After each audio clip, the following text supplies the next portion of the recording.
শোনো বন্ধু, কিছু কথা বলি। জীবন হলো ক্ষণস্থায়ী, সময়ের মতোই চলে যায়। তাই প্রতিটি মুহূর্তকে উপভোগ করো, কারণ এই মুহূর্তগুলোই একদিন তোমার জীবনের গল্প হবে।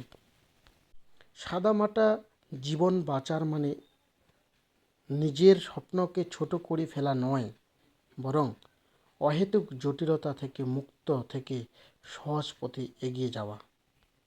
জীবনে সব লড়াই একাই লড়তে হয়। মানুষ কেবল সান্ত্বনাই দিয়ে যায়, সাথে কেউ থাকে না। জীবনে কঠিন সময় আসাটা খুব জরুরি। কঠিন সময়ের কারণেই মানুষ সফলতা উপভোগ করতে পারে। জীবন একটি সুন্দর যাত্রা, যার প্রতিটি পদক্ষেপই একটি নতুন অভিজ্ঞতা।